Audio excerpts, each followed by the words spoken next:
Well, good evening, everyone, and welcome once again to another session of We the People, brought to you by the Diamond Factory.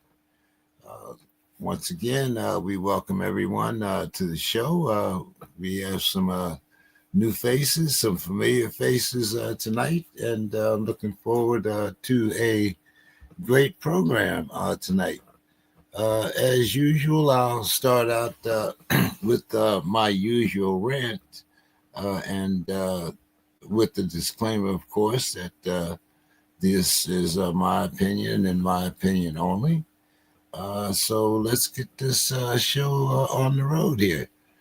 Um, tonight, family, we are talking about the collapse of integrity. Not in theory, but not in abstraction, but right here in America in real time. This is the moment where powerful people tell you the sky is blue and when you're standing in the rain, where politicians wave good faith like a magic wand while burning truth behind their back. And now we're seeing it everywhere. Integrity collapsed when eight Democrats crossed over and called it cooperation, but the community called it cowardice. Integrity collapsed when the press secretary tried to memory hold the Epstein files by calling evidence a hoax. And if protecting billionaires matters more than protecting citizens and children, certainly integrity is dead. Integrity collapsed when Congress plays chicken with SNAP, Medicaid, and working families, while corporations collect subsidies like Easter eggs. And integrity collapsed every time our leaders expected us to forget after they refused to confront. Tonight, we're asking the real question: how does a nation stand when the truth is fallen? Our panel tonight includes Mr. Derek Garland. Derek, excuse me, is our. I always have him down here as something different, but Derek is our resident author, activist, and historian. We also have, uh, let's see, let's get Derek up here. We have Mr. Demetrius Vergis, of course, our statistician. And let's see, I see Masada is here. I was looking for Mr. Don Allen. He was here a moment ago. See if we can get him back. Anyway, glad to have everyone here tonight. I see Masada is back. Okay, there's Mr. Allen. There's Dr. Allen. Dr. Allen, how you doing this evening?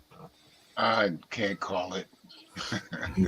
I can't call it, man. You hit this one on the head because we got to have a old school conversation up in here tonight. For real. A lot of stuff in the mix. I got the brothers here to make the discussion. So we're doing very good tonight. And Brother Derek, how are you? I see you're in the queue here. Yeah, just a bit under the weather, but happy to be here every day on this side of the dirt. We know that, right? Especially you and I and Don as I look around the room. Right? Masada, how are you this evening? I'm good. Can y'all hear me? Yes, sir. Yeah, I'm good. How's everybody? Derek, Demetrius, Mr. Dunn, nice to meet you. Welcome. Thank you. Yeah. How are you doing right now, James? With all this rain we got going on. I'm doing very well. Dr. Allen is from Minneapolis, and as you know, there's a lot of things going on up there, and I'm glad that he could join us tonight. So we are definitely very well represented. Masada, when we talk about the collapse of integrity, where do you see the first fracture? Was it political, cultural, spiritual, or economic? I have to say spiritual, and then it went down from spiritual to cultural, and then economic, and then political. And I start with spiritual first, because if you know who you are and you had a strong faith and you had a strong belief in a sense of who you were spiritually, then they can deceive us culturally. So once that happened, then economics made it more easier, and then politics was the crime of all crimes, because I don't think there's ever been really kind of one really good one for the people all at once. So in that order, I see it. Dr. Allen, as an educator in Minneapolis, where do you see integrity failing young people the most? Wow. I just got done writing this story that I'm going to publish tonight, and it's titled "What Happens When You Don't Want to Be a Part of the Losing Team." And I'm finishing my dissertation, and it's on charter schools. It's on Black people that run these Black charter schools. I'm an educator. I'm a teacher. I have a principal, superintendent license, blah, blah, blah. But I'm an English teacher now. I cut my teeth. I love being in the classroom. And in the Twin Cities, as well as around the country, where there's a school with 30 to 40, 50% more of our kids, our children, they're failing. Period. There's no if, ands, or nothing about it. And it's just like, wow, when are we going to get tired of being a part of the losing team? What is it going to take, the integrity, the accountability to say that there's something wrong, to use best practices to fix the organizational structures and the human capital within those structures? We're battling sometimes Black women in the Twin Cities. I love Black women. I'm married to a Black woman. Okay, she's a professor at the University of Minnesota. Very intelligent, super intelligent. And it's like, why are you all getting where you're getting and you're not putting us on? Because when we got in, we always put you on for one reason or the other, but mostly because of your education and your intelligence. And I'm seeing a lot of brothers just leaving. But anyway, to answer your question, not talk all night, we can get into something later if you want. That integrity piece is huge, and it's not, was my opinion, again, my opinion. It's not white supremacy. It's not Jim Crow, and sometimes our worst enemies are ourselves, are our people. That brother that lives down the block. You own a restaurant, James owns a restaurant. I go to James' restaurant because someone told me that his ice cubes are colder. But we're not smart enough to know that water freezes at 32 degrees everywhere, So I'll leave that alone. Brother Sal, glad you could join us tonight. How you doing? Hey, now, sorry to be late. I'm having some issues with my lighting here, but doing pretty good otherwise, man. I couldn't miss this one. See you guys. Before I want to say something to Dr. Allen, Mr. Dunn. Welcome to the show, and please speak freely, because you were hitting on some topics that are really hot topics that are within the community that we need to speak on, and that's the whole thing about being authentic and being transparent. Many times that we got taught that if you're being transparent or you're bringing out the truth, you're being negative, or people don't want to hear that. But we want to hear that. We need to hear that, because people need to be liberated by letting it know that it's not going on in just one place or another. So thank you for coming here, and thank you for speaking. Yeah, just call me Don. Hey, right, Don. Quick question. Is there a link where I can share this on my X and my other places? Yes, it should be up on the top left-hand corner, I believe. Okay, I'll look. I'm not looking well. Derek, okay. where was that tab, Derek? I just texted, so if somebody will text it to him, I just sent it in a group. Okay. Or just put it in a private chat here. I can just snatch it out of there. I'm sorry, I didn't mean to, but I just want to make sure people Yeah, are no watching. problem. So, getting back, where do you think, well, where do you view integrity collapsing, or has America simply run out of places to hide from the truth? Yeah, so I would say the fact that it's very hard to tell the trust. I hear some static on somebody's side there. The trust that there's very little trust from both sides today, but yeah, static's kind of getting to me. If somebody can mute there. Go ahead. I'll see where I can find it there. Yep, yeah. There But you go. the very fact that there's a lot of ambivalence towards the political process now. Um, we'll just use history, just what happened that got Trump in office. Um, a record number of Democrats crossing over to be Republicans, multiple things falling apart. Uh, Definitely a lack of trust in the political process, period, which oftentimes, unfortunately, it played into it kind of outweighed one direction and ended up going to benefit someone who and other folks just stayed home and didn't vote, for example. Um, so yeah, as far as truth, we're one of the things that I would confront directly from my background is this abandonment of consistent values, consistent principles.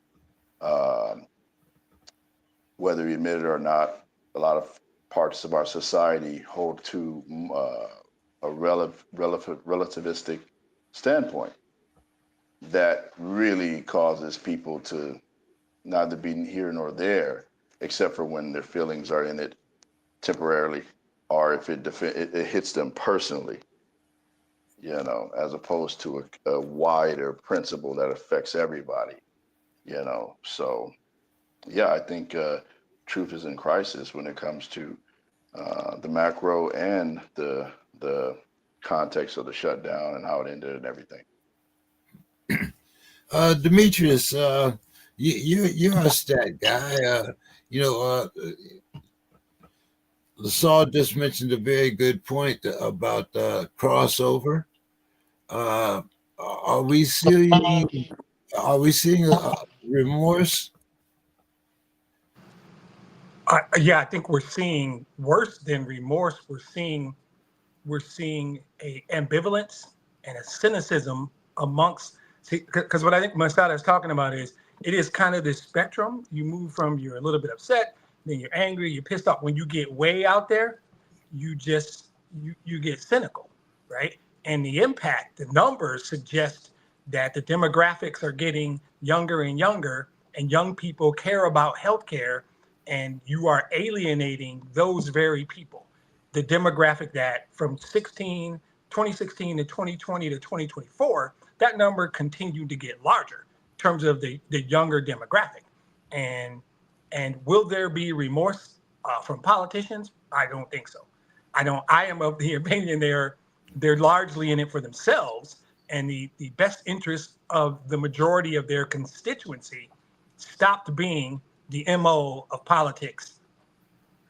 Coincidentally, somewhere around 2016, probably is when it happened, and maybe it was that way before. But if you're asking me if I see remorse from the politicians, my answer is no.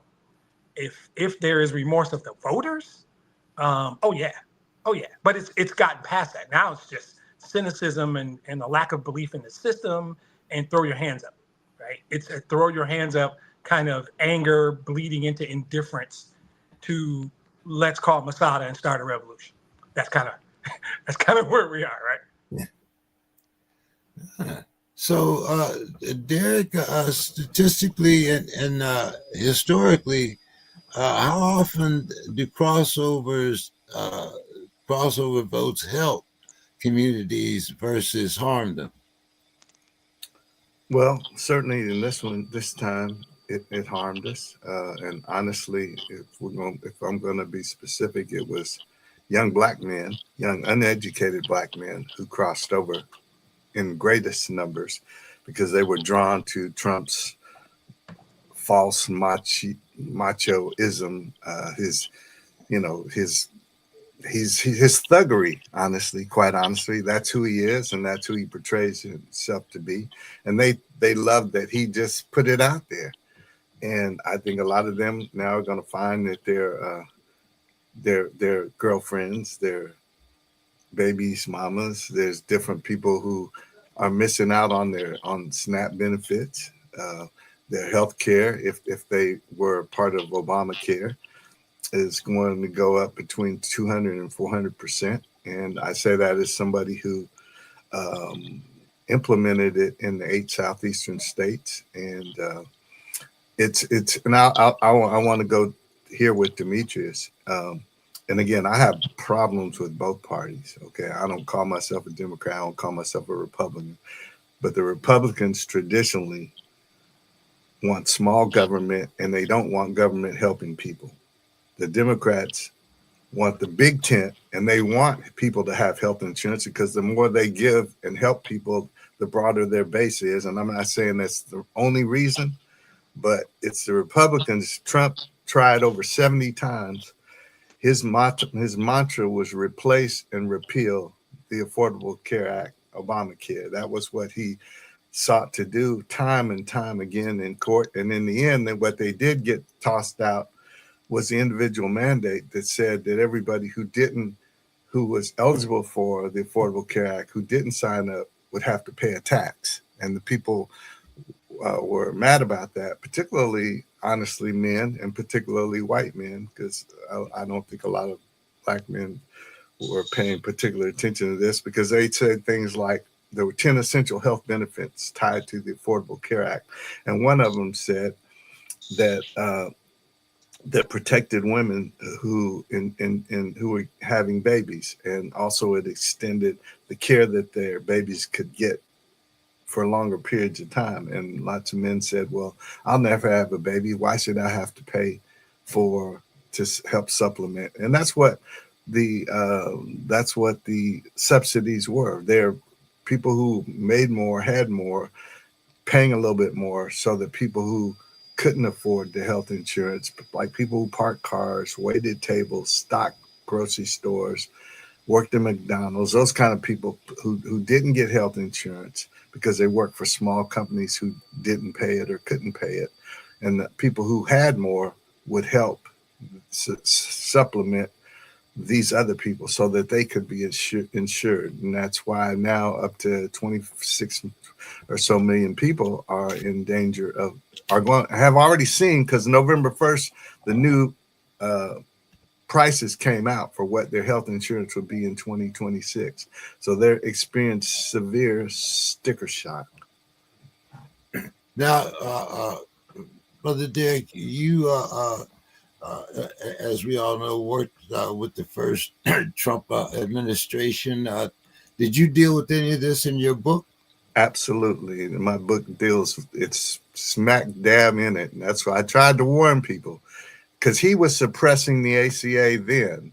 For example, during Obama's administration, of course, the law passed in 2010. It was implemented in 2013. Do you know when Trump's previous longest shutdown was? It started the exact day the health insurance marketplace rolled out. Open enrollment started, and that's when they struck the first time. And so, yeah, I dealt with it. And in that period, up until then, even though it was still the law of the land, they told us we could not go out in our states working with people like the Children's Defense Fund, the NAACP, the Latin American Association, the boat people, who are down on the coast, like in Mississippi. All of these groups, the National Baptist Convention, all these groups, we couldn't be out there supporting them with mayors and congressmen and city managers and these groups who didn't get paid to do it, but knew it was important for their communities. And so they counted on us to be there. Like every year, I would do a top to bottom 6-city at least tour of Mississippi. You go down to the Delta all the way down to the coast, and I'd be there with them. These people had set up the tours, the stops at hospitals where we would explain what had changed Like, how much did you have to make to be eligible for Obamacare, the ACA? Who could you call to get the help to get enrollment? Because it's a complex thing for people. In fact, the people it was most made for are the least educated, people who had language challenges, and people who are older and weren't so tech savvy. Because a young college student could probably go online and in a whiz knock it out, but there are a lot of people who weren't like that, and those are the people who needed the help the most. And so when they attacked that and told us we couldn't go out there and help, even though it was still the law of the land, those were the people who were hurt the most. It wasn't the people who it wasn't such a critical matter that they had to help. So yeah, my book centers on all that, and that again is why it's called The Longest 4 Years of My Life: A View from the Field by a Black Fed in the Trump administration. Dr. Well, Don, sorry, I want to call you Dr. Allen. Don, what's your take on this? I don't know. I mean, people believe what they believe. They talk about what they believe, and I'm never to knock anybody because I actually don't care. But when you look at the people that voted for Trump and the black people more specifically, and then the NAACP poll that they did, I think they did it in 2024, that said that 26% of black men under 50 voted for him, and there is no overall public available data set on their education, but it seemed to me that there needed to be some kind of uprising. I don't know about you gentlemen, but I think Kamala Harris is a beautiful woman, black woman. I think she's super intelligent because she is. You know, she's an attorney, lawyer, whatever. But that didn't leave me no options because I read the agenda for the black men. I'm probably one of the 1% of the black men in the United States that read it from the beginning to the end, and it would have been disastrous for us. And so, with that said, I found very few brothers that I could speak to about this without them running into their emotions, and just speak logically. Is Trump the black America's problem? No. Is Epstein black America problem? No. But we make it our problem because we look at that as all the liberals are white woman adjacent, as a friend of mine calls it. Want you to think that there's something wrong with us, that we don't believe in competition, we like feelings, and that we can't rise above a certain level that history. I mean, if just data, this is not my opinion, let's just do data, let's stay with facts. You know, we're not even in space. Have you ever took a telescope or went to an observatory like the one that about a block away from my house and saw all that crap floating around up there, and there's not one Negro's name on nothing? Okay. And we talking about Trump. Whoops. That seems to be a problem.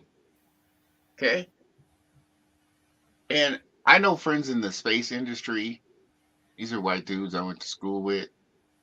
And they're just, I said, man, where are the brothers? They ain't coming this way. I said, why? He says, look at your school systems from K through 12. You know, he said, just look at that. That's all they would say. He won't talk bad because they're scared to talk. You know, there's those space dudes are just a certain kind of personality. They're not going to be negative. They're just going to say, they're going to give you the breadcrumbs and make you do the work and look. But if you, and I'll hurry up, I'll wrap it up. There's a significant challenge. I don't care if you voted for Trump or didn't vote for Trump. I like you either way. You all right?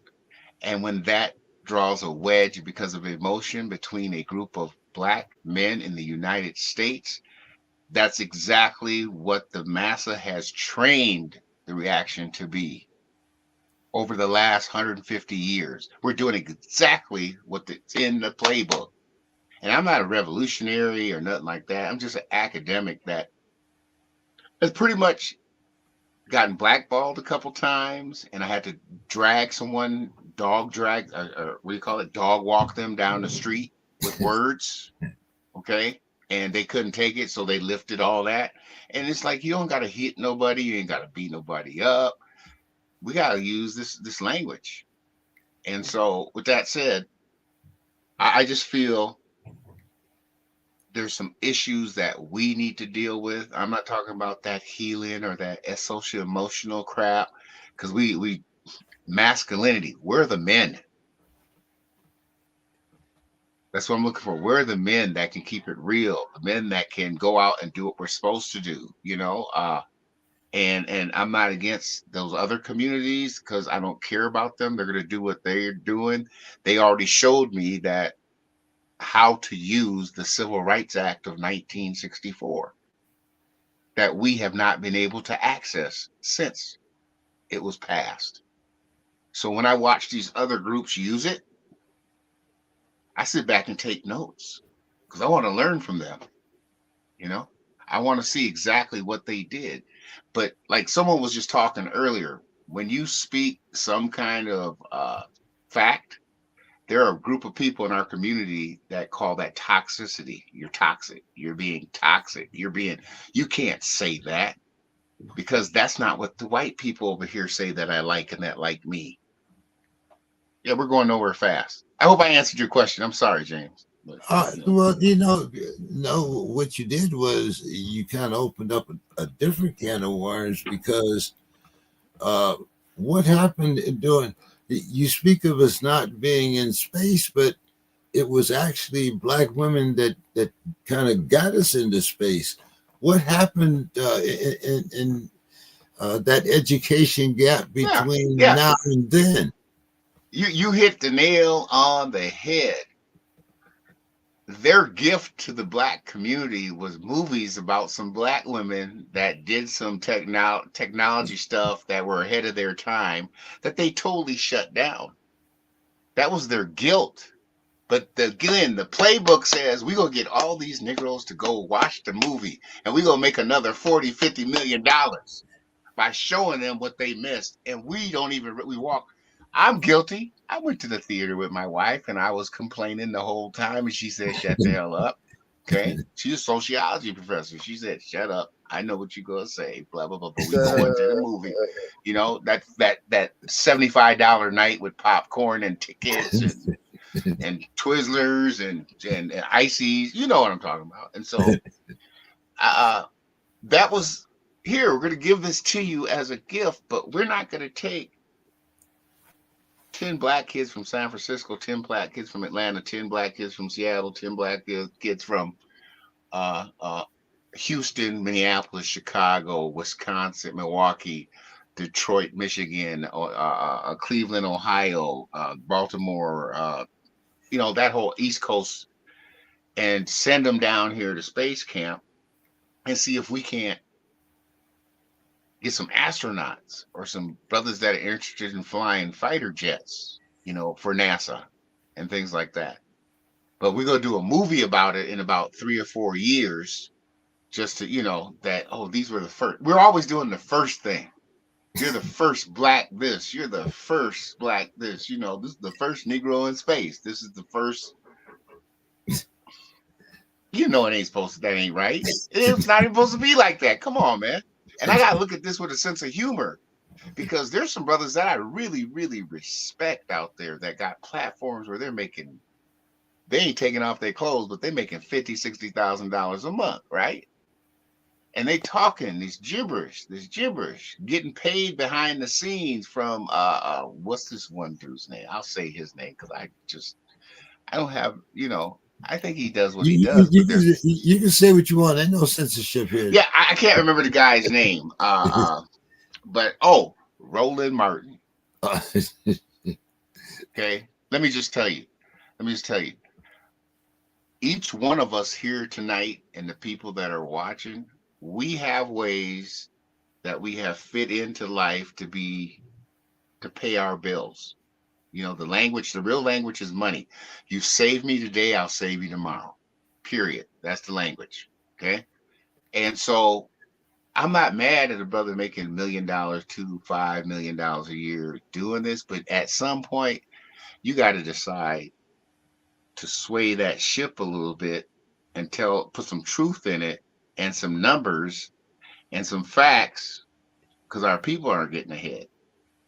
You know, how can I put this? I'm just trying to be gentle with this. I mean, I listened to him.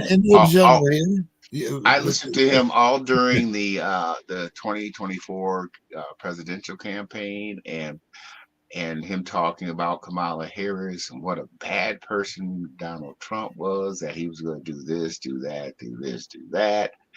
And then it comes out he was getting paid. I thought that. I didn't really care, but that's not real. Your integrity and your accountability just left the room.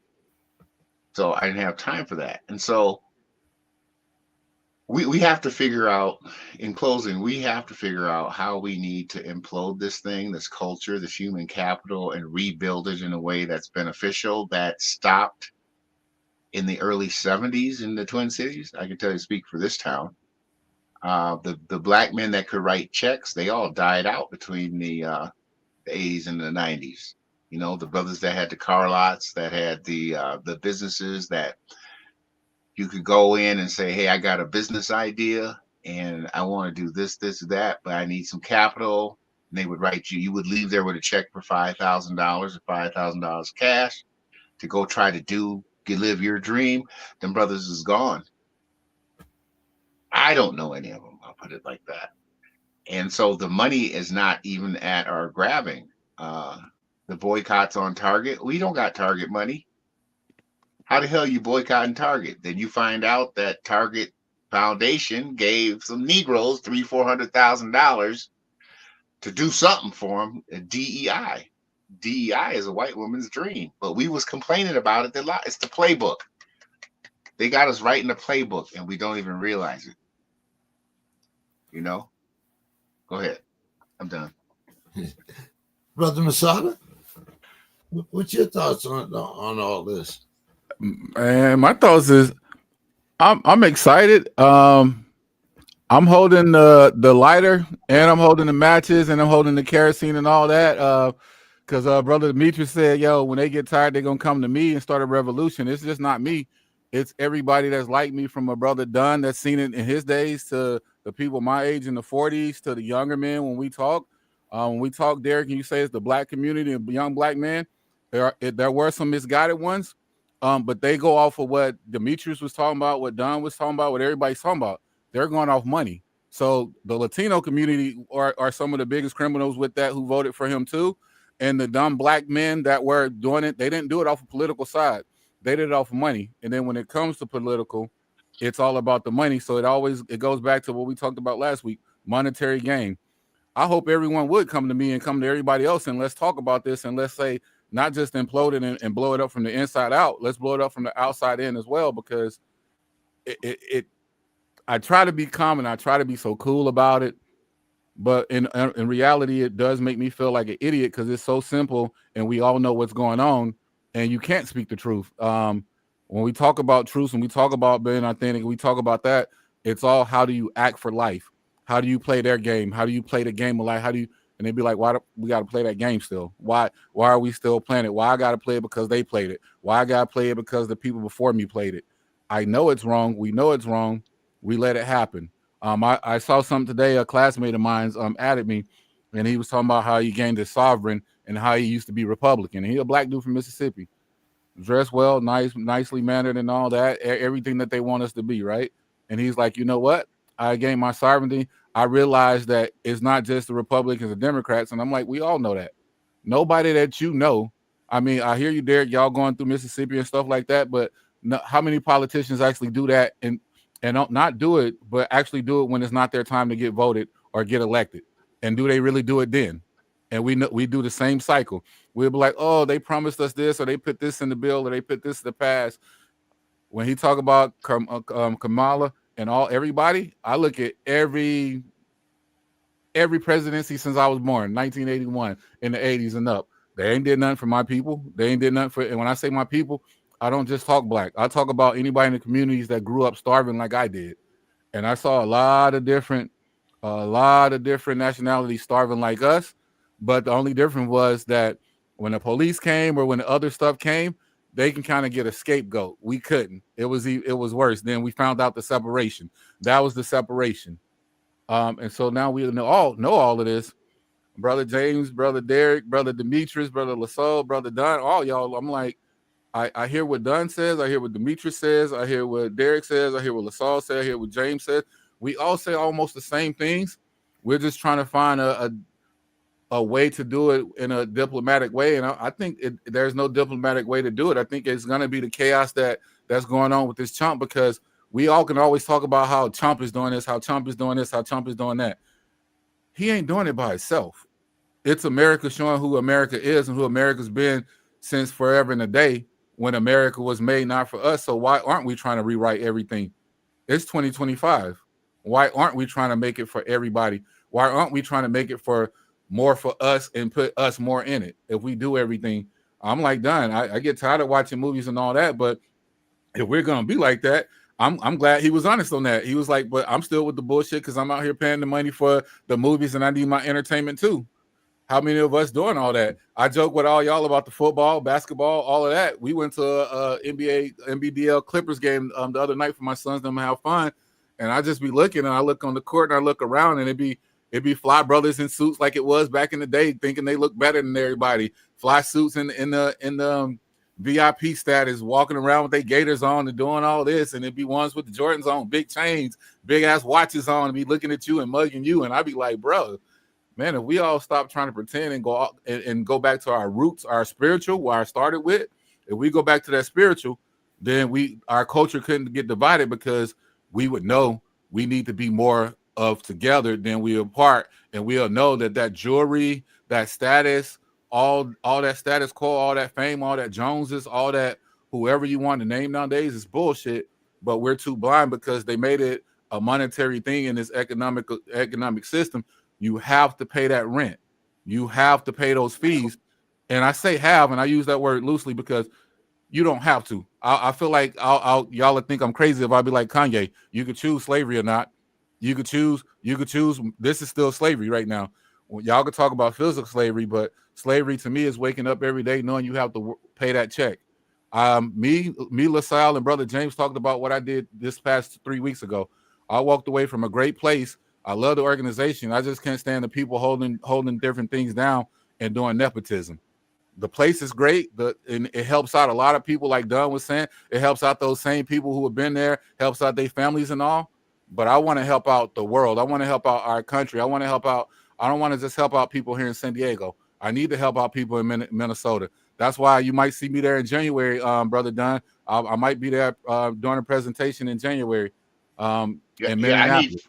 I need $5,000. No, hey, we all need money, but we don't all need money if we stop saying that currency don't mean what it means. That's the whole key and trick.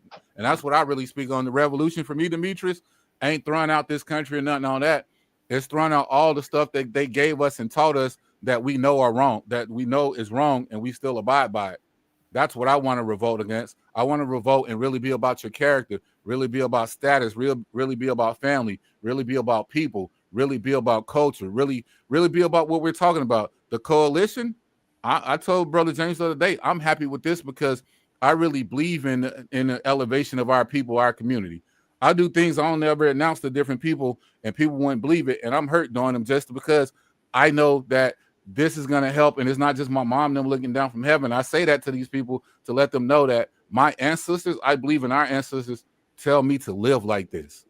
So, yeah, I'm fired the fuck up. I'm always going to be that way. You tell me, put me on the front line. If you need another martyr, I'll be on that front line because too many of us are fucking scared. And I do mean to cuss y'all. Too many of us are fucking scared for a check. No, it's real shit. That's why I talk about the entertainers. I'm not asking them. I'm just talking shit to them. They know what's up. That's why they don't like me. That's why I'm in the game by myself. We got too many proud ass. We got too many influential ass. We got too many whatever you want to say as Negroes. Any other words you want to use to describe us, to not help us, to not be putting us all up. And they're always going to say somebody else need to do it. It's not their job. But it's all our jobs, and it's all our jobs to be together and be one. It's even our jobs to teach the oppressor how not to do stuff, and us to be, if we're going to say a godlike, whatever word you want to use, to be that, to step into our role, to step in our true selves and be that, and not be caught up on entertainment, not be caught up in politics. My mom or my dad, it's the same thing. Left, right, Republican, Democrat, and all this. I'm on this podcast to make a difference and talk to my brothers so y'all can help me. But I am going to be, if I need to shoot first, tell me not to shoot first. But if I need to shoot, tell me who to shoot first. Or if we need to figure out some other way, then let's do it, because we've been trying to be diplomatic for over 500, 600, 700, 800 years. And it seems like the diplomacy has only benefited what did God say in his Bible? Give the Caesars what Caesars and give the gods what's God. Everybody been giving to Caesar. I look at the dollar bill, I look at a 20, I see white faces on it. I see what's going on now. I see a dude, we talking about Trump. This dude is over what, 50, 60, about to collapse, knowing he ain't nothing in any circle without money. And if he hears somebody say that, you're going to tell me the Republicans fear him, the 8 that crossed over fear him? No, they don't. They fear losing that paycheck. Masada, your thoughts here. LaSalle? I mean, excuse me, LaSalle. Yeah. You know what I was thinking, the common thread that runs throughout what Brother Masada was saying, and the previous speaker as well. When all is said and done, when say we have a space, say there's a major change through some type of extreme actions, we'll say, we still end up in a situation where we're among our family, community. Then it becomes, now what? It becomes, what are we going to live by? What is going to be the makeup? What is the structure? What is the system of our of who we are and who we're going to be? And right now, what I'm seeing, and Masada pointed out very well, is that we've since we arrived here, we still have a major identity crisis that's tearing us apart. Huge chunks of we'll say Black Americans still say, like, there's a faction that says that they're Islamic. There's a faction that says that they're Indian. There's a faction that says that they're Hebrew and nothing else. Those identity issues, they have effects. They have divisive effects. Last time I checked, we're supposed to identify with what our ancestors identified as. Our first ancestors on the census records, we saw multiple evidences of names and documentation of African ancestry. Why do I say that? Because, of course, it points to the whole kind of Kunta Kinte thing. I know there's some supposedly some pseudo history there, but there's a lot of truth in it too, as far as what really happened. We have had our original cultures taken away from us. I mean, we come from areas where we already kind of fought against each other, to some degree, but at least we had identity where we came from. And even a lot of the slaves and a lot of the free Blacks who were here, they were able to find ways to unite their cultures into one culture that was Black, or at least a hybrid of a lot of the African, like Gullah Geechee, for example. Great example. And a lot of the Maroon communities. Did you guys know, by the way, on the topic of recreating ourselves, or at least digging deeper after fighting a war, after fighting for freedom, we'll say, there's actually a community in the East United States, Black Americans created a Maroon community, successfully had that land for some time, and fought it off, planted and all that, built structures there. And then you contrast that with the community, unfortunately, that was taken over to, I believe, Liberia. And yeah, the Black Americans by that time was so infiltrated with, we'll say, white American culture, and we were so separated from Africa that in fact we actually replicated what the whites did to us there to other Africans. We built the churches Southern style. We did everything, and mind you, I love the Bible, and as far as a lot of the original teachings, I study Hebrew very often. But as far as the racist, hypocritical version of what I call churchianity, it's been like a demonic force in the whole country, and especially on our identity. So there's identity crisis, and need to come back to values and even recreate ourselves, even again, because we've done this before, in a way that is consistent. The brother mentioned earlier about being men. You know, somebody has to teach them how to be a man. Rites of passage, for example. I thought a lot of our fraternal organizations was doing that, and then even that, after a while, I heard some of them kind of went into decline as far as training and such. But so that's what I would point to. And as somebody that thinks about sociological stuff and in particular things regarding culture and values, that's top importance to me. What are we even living for? What are we fighting for? And great point that a lot of you guys mentioned, if we're fighting over money, then we're already dead. Like what the hell are we teaching our kids then, you know? So that's where I stand on that.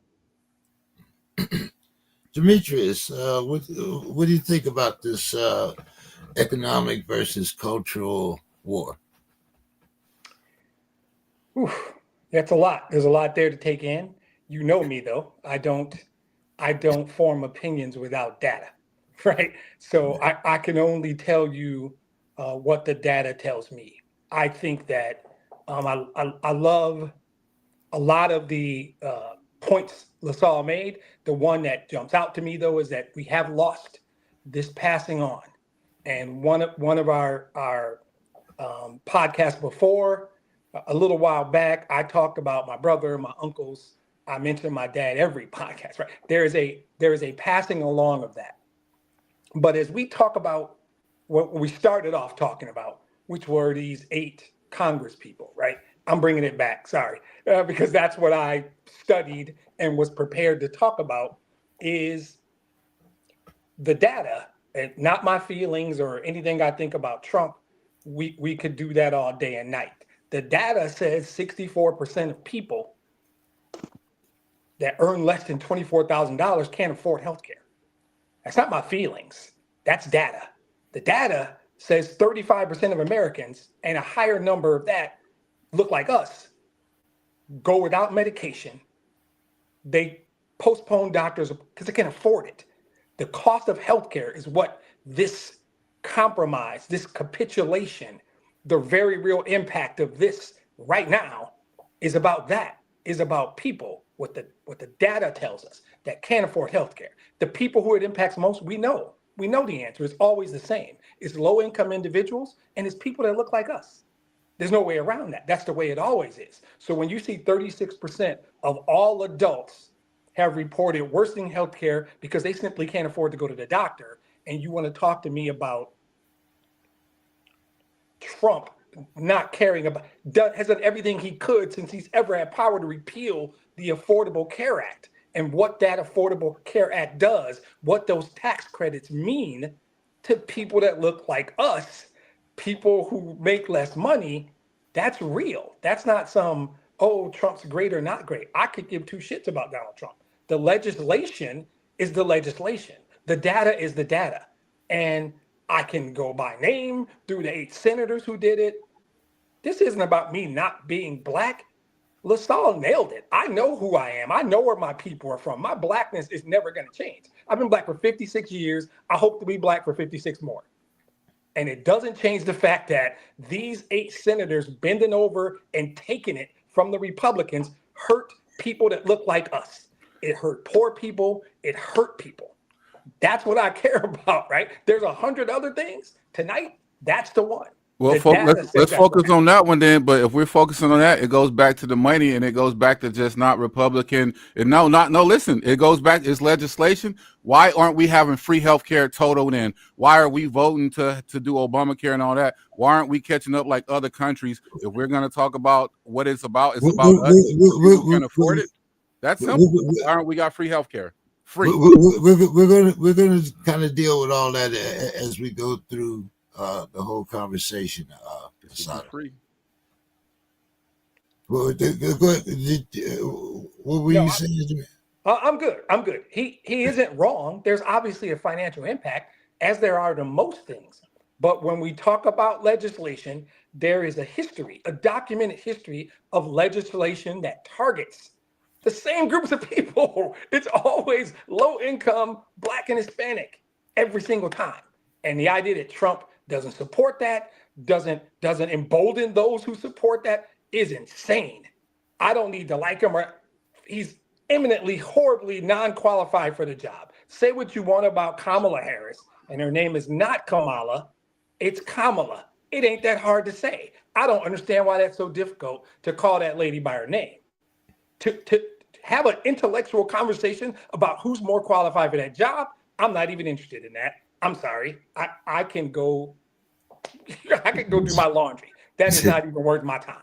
Now, can I interject something when he is done? I can be done now. I'm good. Oh, take your time. Everything I said, I spoke on data, verifiable data. All my opinions are not about my feelings; they're about data. That's it. That's my feeling about the vote, about the healthcare, and about this shutting down of the government. That's my opinion. Masada's not wrong. There's always a money piece. Yeah, and I'm right there with both y'all, but I'm not. I know y'all want to talk about. I'm not talking about Trump or Miss Harris. I'll pronounce her last name right. I'm talking about legislation. Period. We're talking about Democrat and Republican. I'm talking about what you're talking about. You're talking about don't blame Trump. We're not talking about Trump. He's definitely not qualified. She's more qualified. But I'm talking about for everybody who's been qualified. Why haven't they just said, okay, make it free? You said all the people who can't afford it look like us. All the people who can't afford it are poor, Black, or Latino. So why hasn't politicians made it free? It's because they can afford it. And that's why I want to destroy the whole thing. And I say, fuck all of them, because none of them are worried about it if it raises up 40, 50, 60, or 100%, because they're covered and their families are covered. And who do they look like? They look like the person that's in the White House now. They look like Miss Harris and her people and her husband. They do not look like me or my people or my family. They do not look like the communities I come from. So when you talk legislation, I don't give a fuck about Trump. I don't give a fuck about any Democrats. I already told y'all how I feel about Biden and all of them, and y'all get on me because he did make it for Black people to want to look like him to be a president. That all that shit don't mean nothing to me. I want to turn it all down because ain't none of these people in this White House and any legislation, any part of Congress or anything else, they're not worried. They're not about the people who we're fighting for. So I'm right there with you, Demetrius. Your numbers prove it. Nobody in history has done shit for us. So you talk numbers, you're a number man. Nobody in history has done nothing for us but destroy us and destroy the Black and the impoverished community. So why are we still fighting for either this person's more qualified and this person's disqualified? They're all qualified to not give a fuck about us.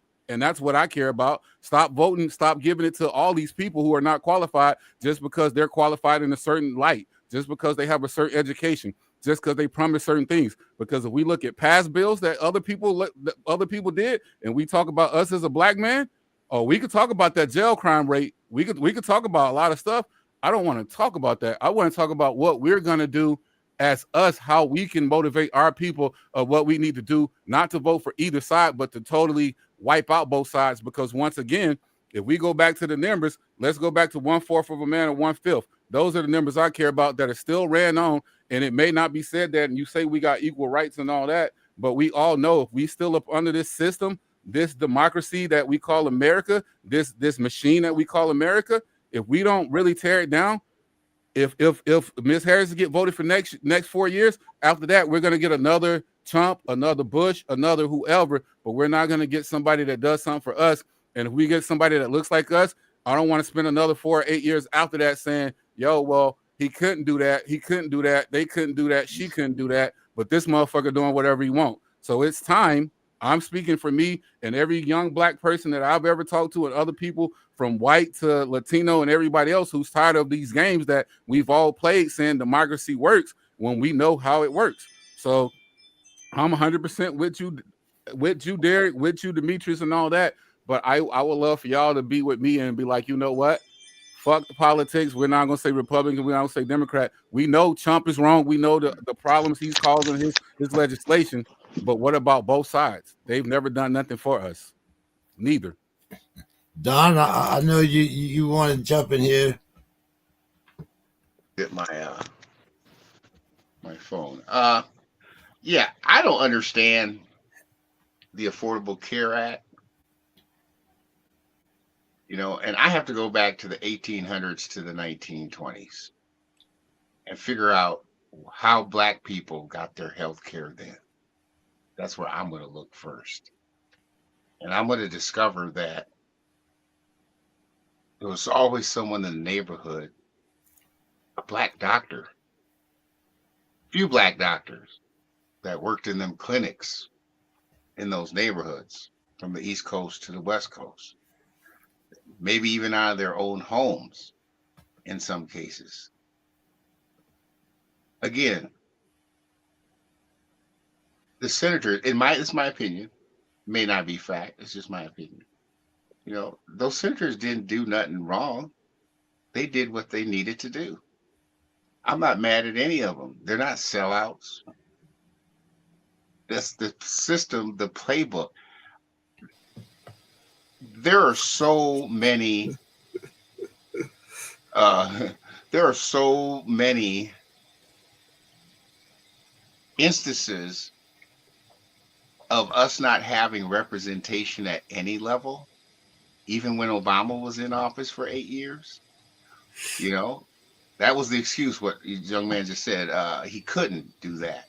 He can't do that. Like, we're this group of people that we're all victims.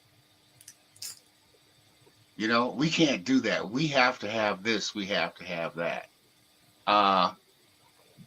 What happened to the process of going to school, graduating, being an entrepreneur, joining the military, or going to college, you know, or getting a job that was like one of those 20-year jobs, like working at a hardware store or something? What happened to that process that at the end of the day, you would have had health insurance? You know, there's always going to be people that work at McDonald's, Burger King, Kentucky Fried Chicken, and Popeyes. Always. But those people were supposed to be our group of youth, our kids that needed to go out and learn what working 20, 30, 40 hours a week was. Now, when you go to Popeyes, Burger King, McDonald's, they're Hispanic adults or adults in general that have replaced that. So we're our youth that should be treading or trending in that manner. High school job. I don't know about y'all, but when I was turned 14 in Minnesota, you could work 20 hours a week till you turned 15, when you could work 40 hours a week. And I've been working since then. But that's how my parents, my mom from Mississippi, raised me. Says, you need to go do this. You're 14, go work. Where is that in the black family? You know, I just think that's missing. I mean, we could sit there again. There are people who say that it's a problem. The government should have still been shut down today. The Democrats shouldn't have did this or did that. But I didn't hear anybody talk about the first month of the shutdown in October, when 300 million in tariffs was used to pay SNAP and the military. I didn't hear anything about November, when SNAP was paid because the shutdown was over. I don't even really care about that because it doesn't affect me directly as a person. It does affect the black community as a whole because of the playbook. And if you can't get out of the playbook, if you can't even listen, that's the problem. You know, and I just, you know, I'm glad my phone only rings like every few times, a couple times a month. And I think that's a good thing. And then the reason why I say that is It's because we have bigger fish to fry than what they're doing in Washington, D.C. I mean, I get it. People need care. They need health care. Got to have health care. And we've put that widget inside of a system to help people that need help. Every state, every county has a welfare system. Even before Obamacare, there was or there is to this day an aid system in each county that helps people that don't make a lot of money, tries to get them on the right track. Where you find a large percentage of actually white people, because we got to remember too, there's more white people in America than there are black people, and there are more poor white people getting SNAP and food stamps than there are black people. That's a fact. And so when you look at it in the big picture, you see that we could easily move out of where we are. Because if you look at the demographics, I don't care what state you live in, if you really look there's this website every state has called City Data. Most of the states I looked at, the people 30 and under of color are the majority of the population of the state. 30 and under. In Minnesota, it's actually 40 and under. Black, Hispanic, Native Americans, Asian are the majority of the population. The white folks are way less. But of course, they know that. No one talks that. That 18 to 30 group here in the Twin Cities can put anybody in office. But no one has even looked at that to try to even nurture that. The politicians, they don't talk to that demographic. We had here Tim Walz, our governor, running with Miss Harris, Kamala or Camilla or whatever her name is. And he never talked about education once, because Minnesota has the worst achievement gap in the country. We have kids, and it's not the children's fault, it's the system's fault. But we have children that you can put up a map. I did this in downtown Minneapolis with news cameras running. It was the most disheartening thing I ever seen. We asked white kids, Native American kids, Hispanic kids, the map, show us China, show us Australia, point to it. We still gave them the $25 McDonald's gift certificate. But it was really depressing to see that all this education is not education. It's something else. And it's driven by cash. But I'll just leave it there. Hey, James, I'm not going to be able to be with you much longer because I'm going to have to go put the boys down because they do have school, and I know they're clowning upstairs. Okay. All right, Don. Well, I'm glad you could join us for the time that you are able to be here. But any particular words of wisdom you want to leave us with here? Well, I'm not the smartest person in the room ever. And if I was, I'd have to leave. And I don't have any words of wisdom. I just, read.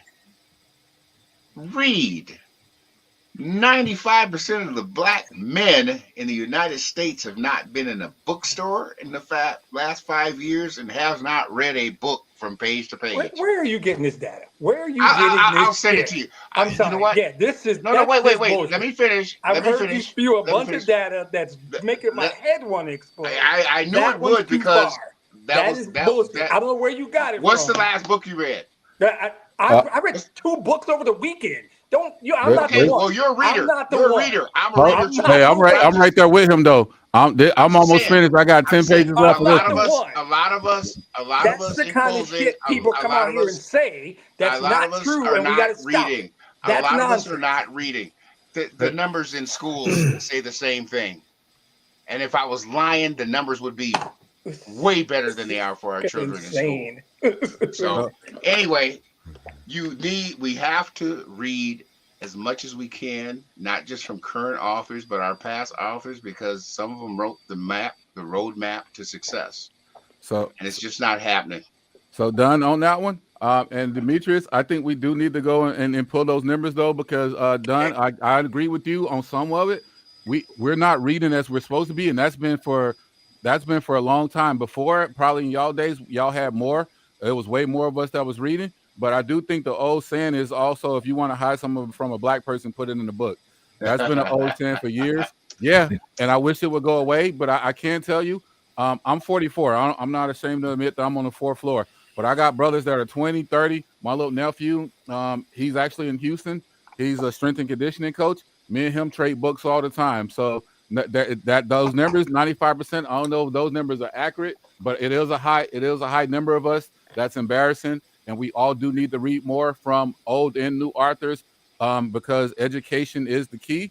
But once again, that's where they divide us, because something like that will get said and people will believe that. And there's so much misinformation going on out there with a lot of stuff that I would love for everybody to know that I read, and I know Demetrius reads, but there's other brothers that read. But we do, to Mr. Dunn's point, we do need to read more and actually get into books, because that's, once again, getting into politics, like he said. I had a brother complaining about jury duty, and I was sad because it's something like as simple as an analogy of jury duty. We want to cry and say that we're getting put away. I've been in the looking at that jury a couple of times and looking at nobody that looked like me and wondering where we'll be at, because I need help. And so when I get jury duty, I want to go do it, but I know so many of us are duck out of it. It goes back to what LaSalle was talking about, what I talked about in the beginning. You have to know yourself. We have to be spiritually awoke within us. We have to be upon us to take it within us, because what's happening is nobody wants to put in that work themselves. Everybody wants the easy way out. So I get that we're getting. I love us talking like this. I don't care what y'all say to each other. I just love us being respectful. Everybody respect opinions and facts and data. But what I want to do and what y'all need to know about me, Demetrius, I can be a little hot head, but what I'm not hot on is we all gonna have to get together. We all can disagree on certain things, but we all agreeing that we all are here to uplift each other and to elevate our community. So we need to figure out how. We might not agree on the tactics or the ways, but if we put them all together, I guarantee you we can all do it together, y'all. James, give me 1 minute before Brother Don leaves. Right. Brother Don, love you, brother. But listen, you can say her name right. Let's not fall into the trap that the white boys do and the white women. Let's not demean the sister. We know her name. And let's say her name. Let's don't say this or that. Her name is Kamala. Let's say Kamala. Come on, let's give her that much respect. Do I have to? You're saying no, you don't have to. You don't have to. It says a lot. You should. That's how you lead, though. You should. Thank you. It says a lot about you that you won't, though. That's hey, right. hey, That's it. Demetrius, all y'all, hey, it's all good, bro. Hey, it is. I don't care. Hey, I got one thing. Listen, I got one thing I got to tell y'all about that. I got some brothers that feel worse than Dunn do, and they feel that way because of past legislation and past laws that y'all spoke on legislation, past laws that locked up a lot of friends, a lot of brothers, a lot of other things that person had, and it could have been in the past. And I know we got to move on and forget and all that. I will try to say her name right because that's what I want to do, and I want to represent everybody. But I want everybody to be real and understand that if somebody has a problem with something, it's probably not out of thin air, y'all. It probably really isn't. So we can't deny and say that people don't do shit. We got to call a spade at times, but we can move on from that. So I'll respect and try to say her name right, and we can ask that. But let's try to be with love and elevation, everybody, because we are in here to really uplift everybody. Nobody has a squeaky clean past. Okay, nobody does. So let's be with that. But when we in this, if y'all gonna want me to be a president or whatever, James, I know this ain't the coalition at the moment, and we on your podcast. But the energy I want to be around and I want to put around, I want us all to be able to talk and all to be able to understand and really do stuff right for each other. Because us fighting and bickering, that only helps the divisiveness of the enemy. That don't help anything that we trying to do and establish here. And I really want to make sure we establishing this right, y'all. So we respect each other. He has the right to not want to say her name right. You have the right to be upset about that, Demetrius. You have the right, Derek, to ask him. He said no, it's all good. But we're not going to defame a sister. We're not going to defame a brother. That either way it go, you know what I mean. So if I can just say that, I'll shut up now. But let's not disrespect nobody here. Let's just keep it positive, y'all, and let's let our opinions be said, but keep it positive still. Yeah. Go ahead, Derek. So regarding reading, I've been to 2 schools in the last couple of months. One was in elementary school and one was a junior high school.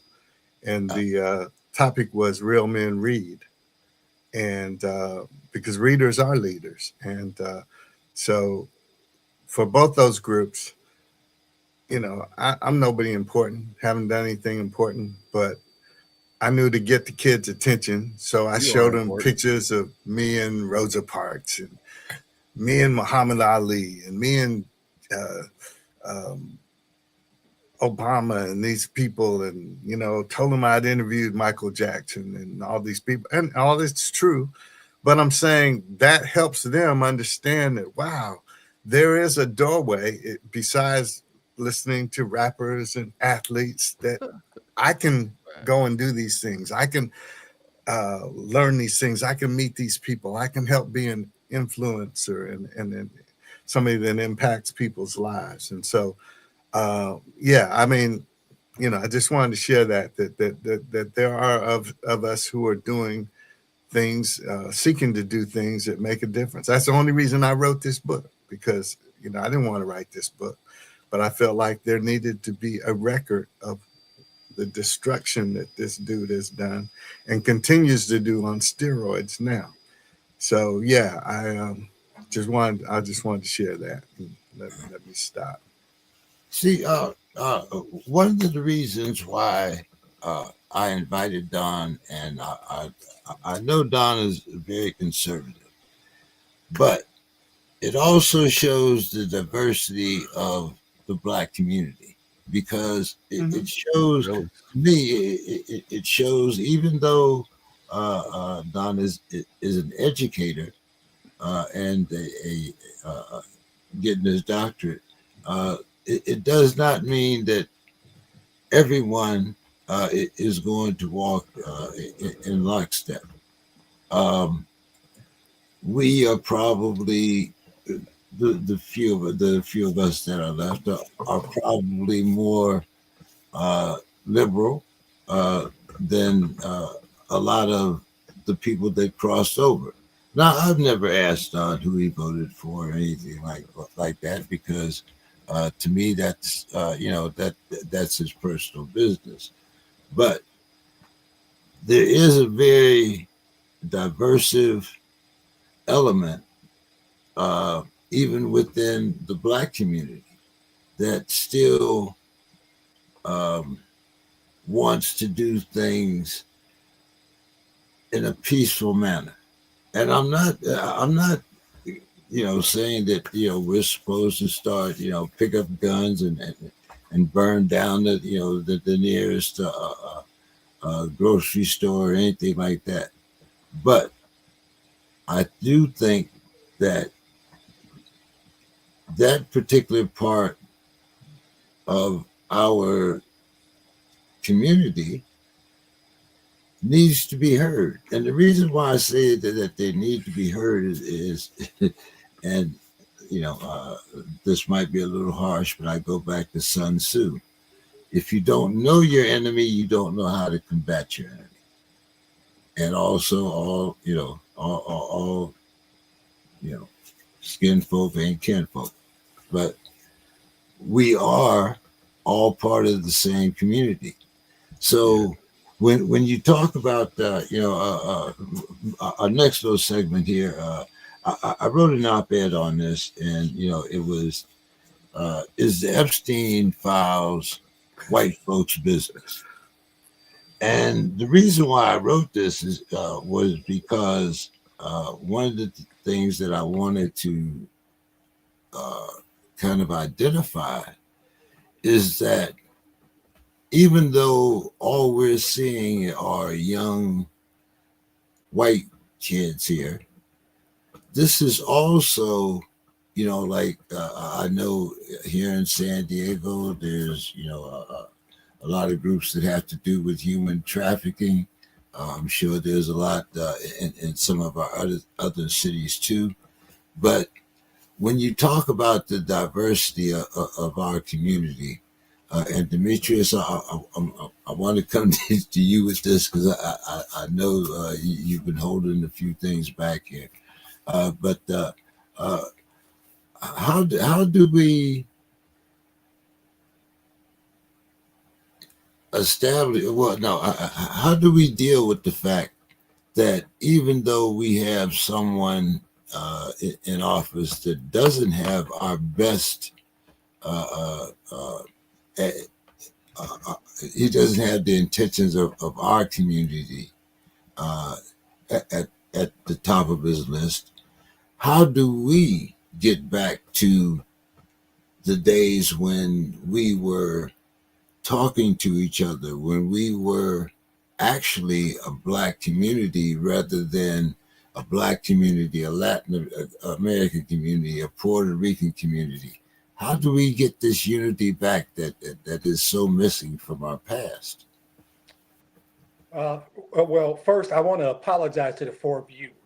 I generally, I generally keep my composure. Not apologetic. All right, all right. No. I am though. I am. I respect the four of you, and I generally am able to compose myself. But like most human beings, there is a line. Mine is way back, but when you get there, it's tough for me. That becomes tough for me, and it dovetails into my answer. Don't put me on a podcast with certain people. Right? My answer to you is we get back doing this minus one person. And I don't, right? I don't need y'all to agree with me because I don't know that it is, but I think that but truthfully, my direct answer to you is stop doing bullshit like calling that lady Kamala. Stop acting like the Affordable Care Act. And I know we don't agree, Masada, but there's a ton of respect.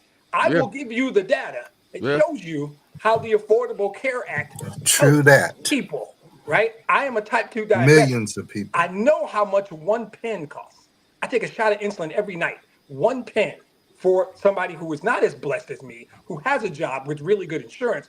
I get 5 pens for $55. That's damn near 3 months. That's a crime. That's criminal. One, insulin should be free. It costs more to make the device than the insulin's worth.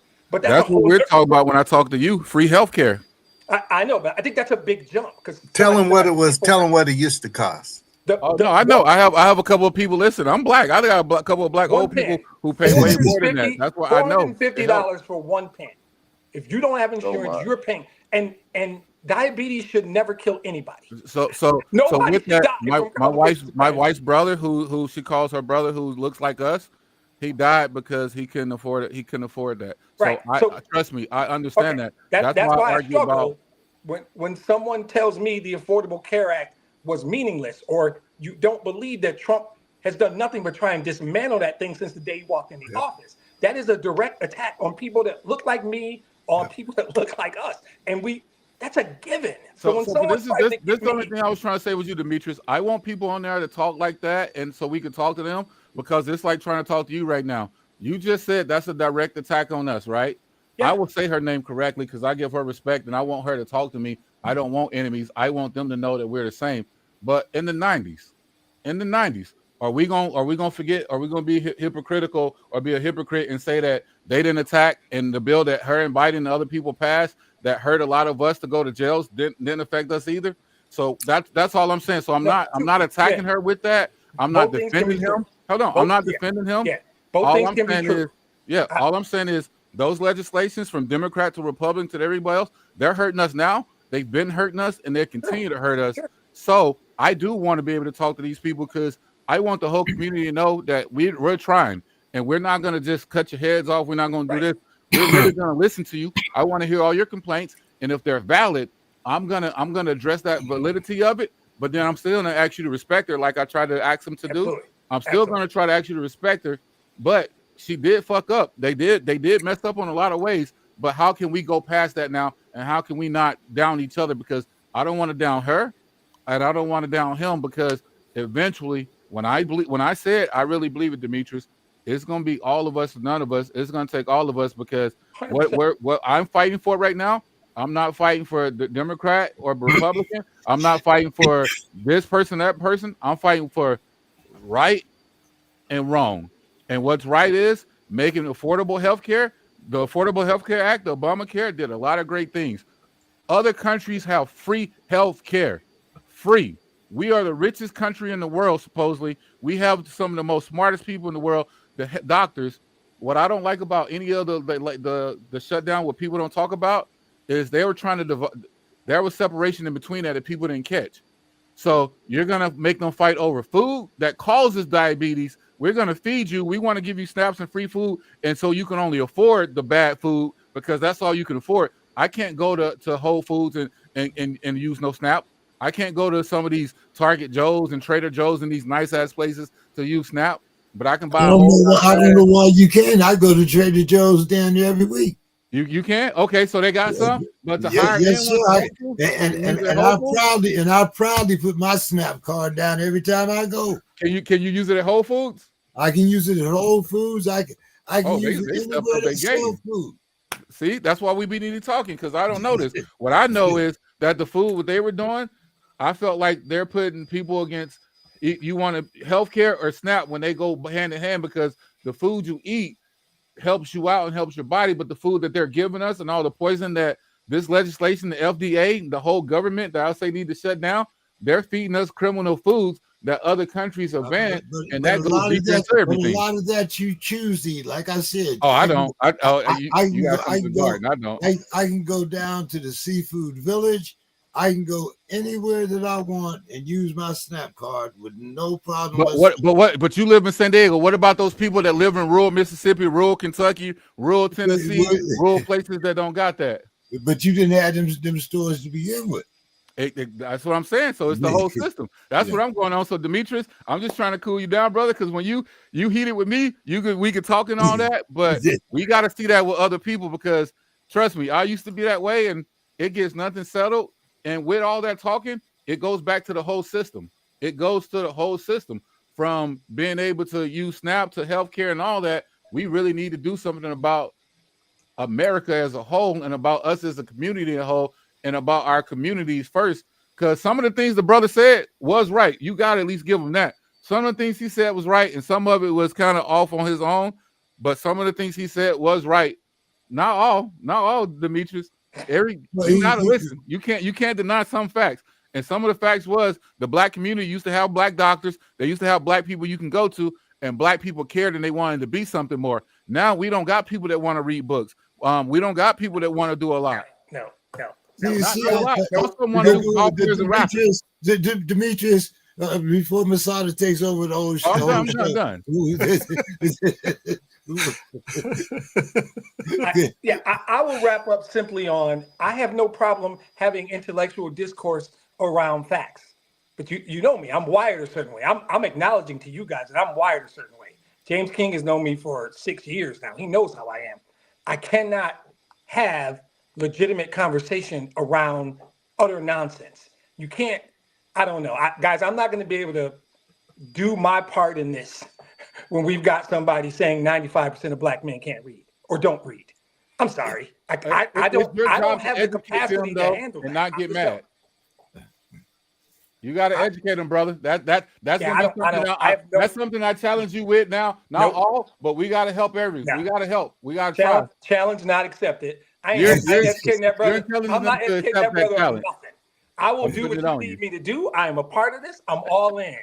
Keep that brother away from me. That's all I gotta say. So Masada, I think we need to hear from the brother too. But you know what? The brother needs to listen. I'm gonna challenge him if he's wrong. Because what I'm saying where he's wrong is, let's not play the white man's game. That's what Trump and everybody else do. You demean her by mispronouncing her. You know how to pronounce her name. Come on now, let's be reasonable here. And he can still choose not to, but I'm going to challenge him on that, because he's just wrong. If I'm wrong, challenge me. And you know, I want to be able to admit I'm wrong. Because come on now, let's not fall into their game. Yes, that's all I'm saying. You said it correctly. That's all I'm saying, Demetrius, with that. Challenge the brother, and we can't be like them, and we can't save everybody. So I'm with you too, Demetrius. But we at least got to do like Derek said. Y'all don't understand, man. I'm so tired of. I'm not just tired of losing in the sense of life as black. Love your family, brother. Love your family behind you. Tell them hi, y'all. Tell them hi. Yeah, they are watching us. All of them are watching and hearing us, And that's what makes the young generation want to burn all this down, because they've seen us like that for years. I'm not that person no more. What? Okay. Yeah, I'm not that, brother Demetrius. There, I'm with you, Demetrius. You don't understand. The reason we get along is because I also choose to get along with you, because I also choose to hear you, and I want to hear people, but I also don't want people to disrespect. That's why I said I don't think I changed my tone when he was here or not here. I said we can respect each other. It's a two-way street. I'm gonna say her name if I can say it right. If I say the name wrong, sometimes it's definitely not out of disrespect. I'm from Louisiana, Mississippi. It took me 20 years to get motherfuckers to stop asking me, what did you say? Say that again. My wife would joke on me and want me to say certain words, and I won't say certain words. I'd rather say 25 cents than pronounce it the other way, so y'all won't hear my accent at times. So accent back, man. Bring the accent back. We're gonna do this right though, and I do respect all y'all. I'm with Saul. I just need our show. It's gonna be running. People are gonna be watching this, and they're not gonna. I learned a long time ago. We need everybody to listen and to hear us. I don't care in what fashion. If we want people to hear us, I always tell my kids this.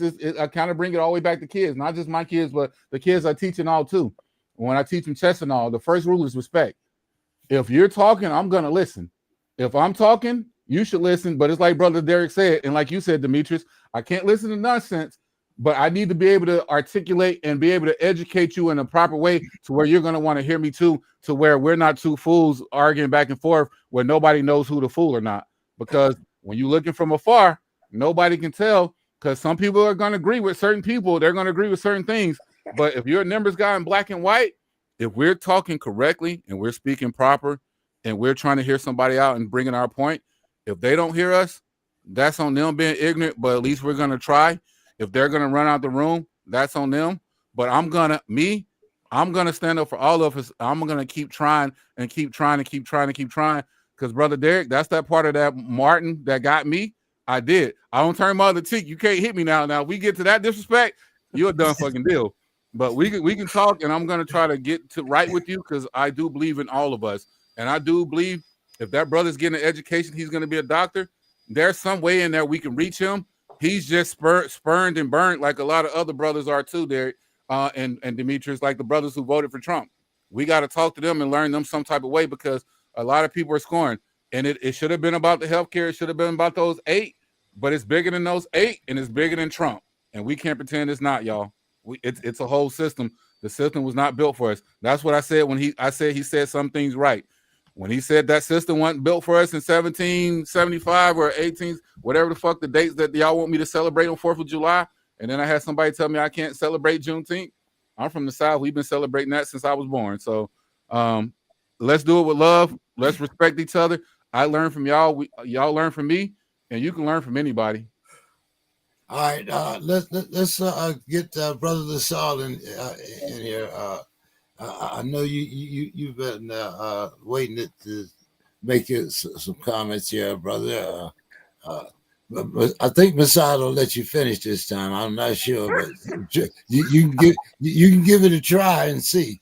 It's gonna be it's straight to the point, and it's only a partial point I'm a comment on, and that's the whole 95% thing. So I think we all can agree that literacy rates are not where they're supposed to be in the Black American community, but at the same time, that is an American trend, and I've heard about that as an American thing where kids a certain age, certain generation, their literacy rates are falling pretty fast. But 95%, that sounds like, and even like I feel like almost like common sense, almost contradicts that. Like 95% would mean that none of y'all can read. I'm the only one.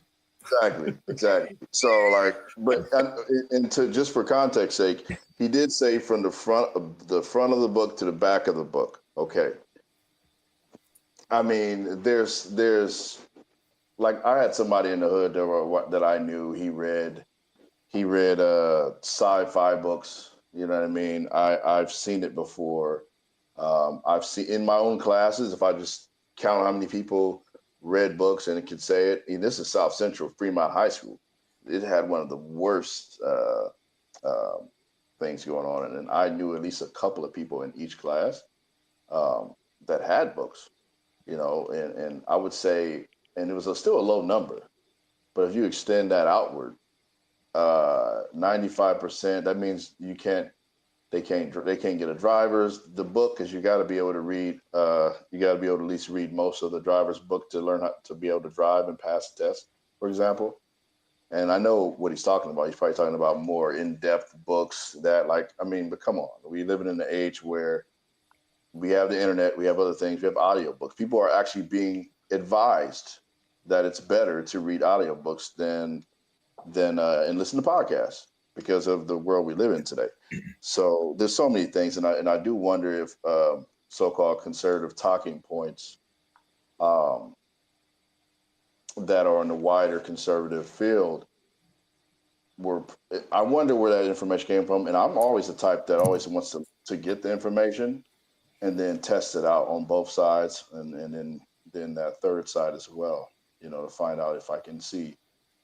It's close with that. I'm sure, Demetrius knows, like, you can really only get close to the truth. You can't always get the exact accurate, but you can get a pretty good idea to where you can make an informed decision about what's true and what's not. So yeah, that's where I am on that. I think there's always a degree of plus or minus, but I think it hit me hard because I'm literally in a Black men's book club, right?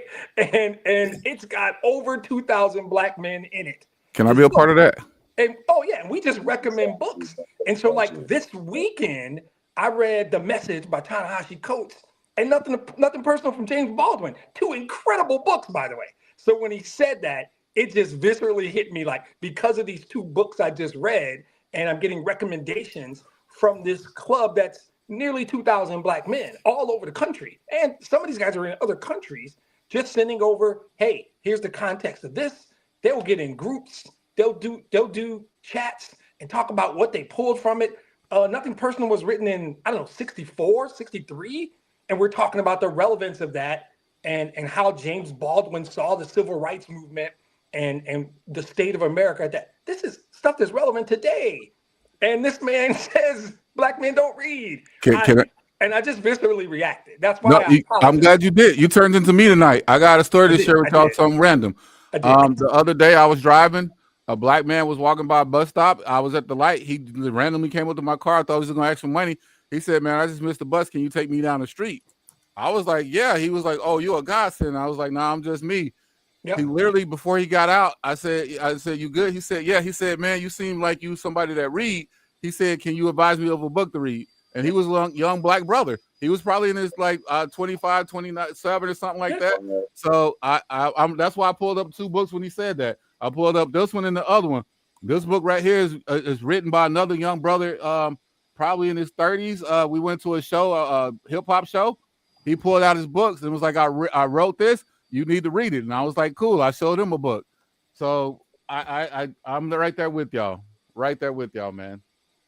And that's why I started off answering your question, James, by I should have said, instead of just like not listening, we got to counteract some of that stuff, because some of those messages are coming from within. And those are the ones that touch me, that evoke emotion in me, is when it's coming from our own, right? I'm never stunned or surprised or even that impacted when the metaphorical they, say that kind of stuff about us.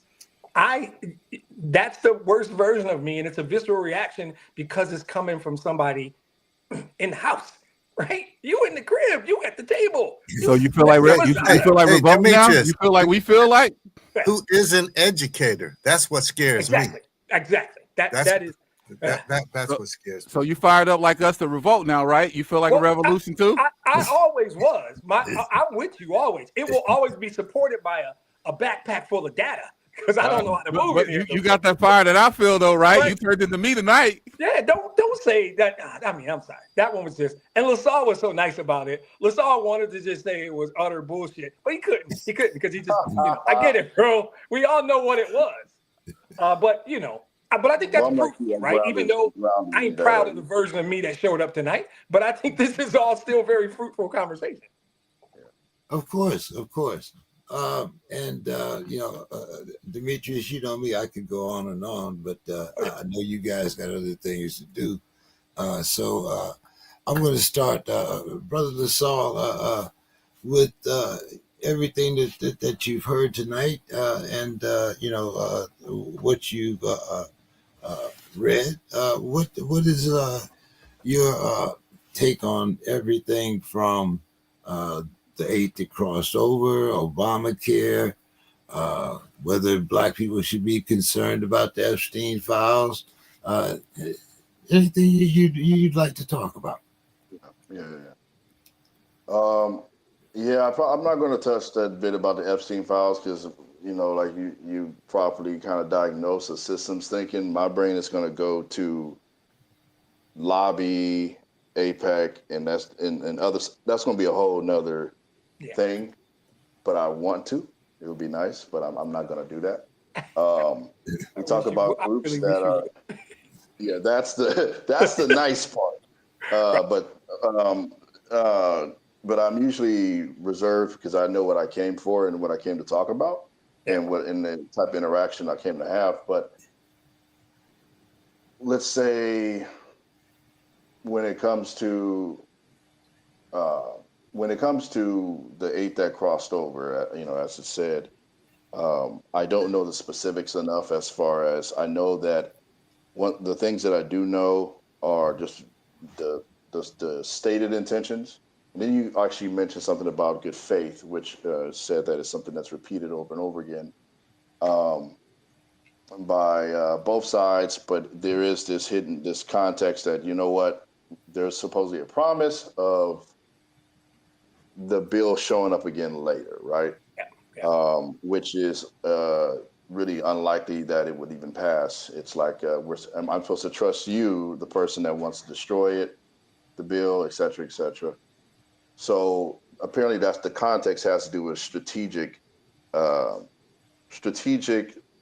8 would say that it's a strategic trade-off for ending what some of them cited as what was happening. People with SNAP benefits and workers being possibly having issues or quitting or whatever. So that's what I think about those, that it is very, very particular. And it seems to be more in the context of strategic political battles for long-term success and a better situation, which I'm not mad at. But I definitely prefer to, while keeping that there, like I love when you say, Demetrius, both and. Like I looked that up recently, and that's really, I love that. That's my thing, but I didn't know the name of it. But both and, yeah. And it's it's not like passive. It's not like, oh, no conflict. No, it's like if I'm standing for something, and I'm like you mentioned earlier, Brother James, get to know my enemy. Get to know my enemy, and to study my enemy. So here's perspective. And this is the wisdom of King. He actually superseded that. That's actually what the turn of the cheek actually was kind of about, was superseding the bit where you start a change and you start a ripple by not retaliating, and you extend further. So instead of for this constant Crips and Bloods back and forth, our ancestors, Igbo versus Yoruba, back and forth that will never end except for with death, somebody has to take this first step to do something that supersedes it. And that's what I strongly believe in, that. And I hope at, historically looking at this, a lot of our actions, at least my mind is where it's at. A lot of our actions needs to be geared towards completely actually listening to we'll say our opponent, and taking from them something that is true while still holding to principles that supersede all of it. So I feel like there is truth. Truth does exist. Truth matters. And we have to do our best to find the truth and live by it and have the integrity to where, and I'm not speaking for the 8, by the way. I don't want it to sound like I'm saying that, but we have to have this truth to make constructive decisions for everybody. So that's where I am on that. Just the wisdom of trying to gain true perspective as opposed to just having perceptions and having a stance. So that's where I'm on that, and apply that to everything. So that's where my emotion is. I actually didn't get angry much at all under the conversation. I'm more interested and I'm more concerned about what we're going to do with these conversations. But I kind of agree with you, but you can't piss on my boot and tell me it's raining.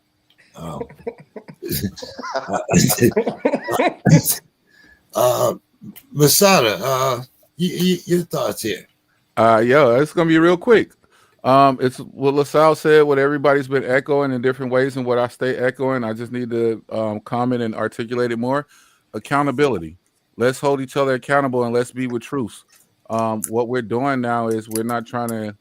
Well, I don't want to say we. I always say we to include myself. I don't want to point anything out, but I think what we do as people, we don't want to hear the other person because of what we don't like, even if they are speaking something truth, just because who they are aligned with or what they're aligned with. And I would like to hold everybody accountable. If we're being truthful and accountable, then that's how things change. That's how real change occurs, when we can say, yo, I did do this, that did hurt the Black community. I did do this, that did hurt it. We are doing this, so this is what's going on. The 8 cowards, I think more than just the 8 are cowards. I think they all are, because I still do think it's simple. I think there's never been a vote or a bill on there that's saying free healthcare for everybody. There's never been nothing saying free education. Even we talk about a Biden, they had a chance to, and that's what this Trump is trying to wipe out now. He had a chance to forgive student loans and do a lot of other things, and nobody's trying to do anything like that. So accountability. If we were accountable and we held each other to a higher standard and the moral code and ethic codes that we swear by, the allegiance and everything America's supposed to stand for, it would change. I need to make one announcement before I get Demetrius and Derek in here. The 5 of us are actually what I consider the core of a new endeavor. And I called it the Coalition for Community Elevation. Masad has already been named our president. I'm the secretary. We're still trying to fill a couple other positions, which I will definitely let Derek and Demetrius know about. Brother LaSalle is our member at large. And it's all about community and what we can do as Black men to elevate the community, as well as bring some programs into the community. Masada and I were talking about maybe starting a couple of chess clubs or gardening clubs to teach the young people, to teach viable resources. Maybe there's about eating properly, different things like that we can do for the community. And I want us to be the 5 strong Black men that are able to lead our community in a responsible manner. We have a creed and all that. I will get all of that out to you guys. But I just want you to know that, I feel that we can do a lot of good works within the community, even though, we might be separated by miles and that, but that's why they have Zoom and all of these other different apps.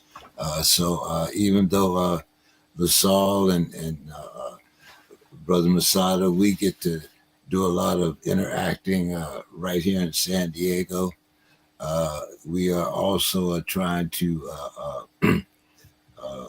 do some things with the World Beat Center, which is a beacon to the African and Pan-African community here in San Diego. So we are trying to make some steps and show that we can be community oriented.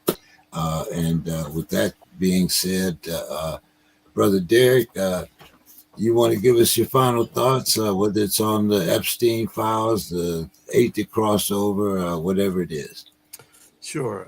I do think the Epstein files are important because it has pissed off his base and basically much of white America. But I don't think that that's necessarily what we need to spend our bandwidth on. I think that's going to be what it's going to be. I do think that the 8 punked out. And by the way, James, none of those 8 are up for re-election, and so there was no reason. They leaned over, grabbed the ankles, and lubed themselves, and that was it. They sold out. They straight up sold out. They didn't. No grease. It was just raw dog. That's it. No That's it. Vaseline. That's it. That's it. And we talked about, the thing I always go back to, and I'll say that part briefly, is we are failing our children because our children need to understand how important it is to vote. And by that, I mean now these people who are 20s and their 30s. And I think much of that falls on my generation. Now, it ain't in my house because I ain't up for that. We ain't having none of that. But until we build something else, we need to use the power of the vote. I do believe in holding Kamala accountable for what she did, and she should be called out for that, and she should be that should be part of the agenda, but not mispronouncing her name because that's just way too low. Not if we know better. If we don't know better, if we know better, we should do better. Right? Yep. Okay. I would say this. We talked about the money. That's where we're so different than the great leaders from the 60s and the 70s and below earlier. Malcolm and Martin both died broke. You can criticize them that they didn't do more for their families, but both of them. I'll say this: Dr. King won the Nobel Peace Prize. It was $50,000 back in whenever that was, 1961 or 62. Here in Atlanta, his own hometown, they wouldn't celebrate him because he was one of the most. He was hated. He's loved now. He was hated then. But tell you what he did. His wife was excited because they needed a new refrigerator. He came home and told her, "No, Corey, we can't do that." Called his wife Corey. Her name was Coretta, as we know.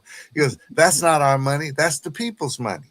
And not only did he not keep it for his own organization, the Southern Christian Leadership Conference, which is what molded, and shaped me. Everything I have, I owe to the leaders that I was able to sit under. He said, "No, we're not even going to keep it all." He gave 10,000 to the NAACP. He gave 10,000 to SNCC. He gave it to the Urban League. He spread it around and died broke. See, we don't, it's hard to find today. And what got him killed, it was when he was calling for the Poor People's March, Native Americans, Latinos, Cesar Chavez, poor white people from the Kentucky, coal miners from Kentucky, the black farmers in the South, the poor people to come to D.C. calling for the redistribution of the wealth in this country. That's what got him killed. The ceasing of the Vietnamese War, where all these people were making a bunch of money, just like we're about to invade Venezuela and take their oil, just like we did in Iraq. It's about the money. Right? One of the first people to speak out against Vietnam, right? That's it. He was killed. He was killed a year to the day after he spoke out at Riverside Baptist Church in New York against the war in Vietnam. And a lot of his own people said he shouldn't have done it. But you know what? So that's the kind of leader we have to respect and honor. So I just would say this, and the last thing is, somebody was talking about the 4th of July, and everybody should go back and read what Frederick Douglass said about what is the 4th of July to the slave. And so reading is fundamental. And so we just need to keep encouraging it and and come with real facts. That's why if you go to my book, there's over 100 pages of documentation, citations, All right. Thank you, brothers. Demetrius, we don't get a lot of time with you, so we have to use it as much Treasure as we can. So, No. so why don't you take us home here and tell us, what you think about any of this, the Epstein files, the 8 that crossed over, or if you want to go somewhere else with it, that's fine too. No, I'm gonna leave that brother alone now. The Epstein files. I think Derek nailed all my stuff, so I'm gonna mostly piggyback. But I'm mostly piggyback. The Epstein files are important from an Another Bill accountability. Carroll, another Bill Carroll. Another Bill Carroll situation. The Epstein files are important, not because I don't know if they're going to make any substantive change, but there is a degree of transparency. There's a degree, and we have to get to that. Politically, I don't even use the word crossover. Again, Derek nailed it. I might have said it even earlier, what those 8 people did. It's not coincidental they're not up for re-election. But I think that the takeaway for me is, and I'm just going to say our people, and Derek knows more than I do and talked about, they understood that legitimate, impactful change would require some sacrifice. And these 8 people simply were not willing to sacrifice. When the shit got hard, our people walked to work. No, we're not getting on y'all buses. Sorry, City of Montgomery, y'all can have both of these middle fingers. We ain't getting on that. 381 days. We will walk to work. I can fathom, because my parents grew up in Talladega. My grandmother told me stories about what that was like, and there was no wavering. There wasn't some dude in the corner like, hey, my feet hurt, we should get on the bus. No. And that's how you make change. So when this got hard, when they started hearing people talk about, travel inconvenience, take it from somebody who travels literally every week. I get on an airplane every week and go somewhere and have to come back. Am I willing to stand in a little bit of a long line, maybe have my flights delayed so that somebody doesn't have to pay $500 for insulin? You damn right I am.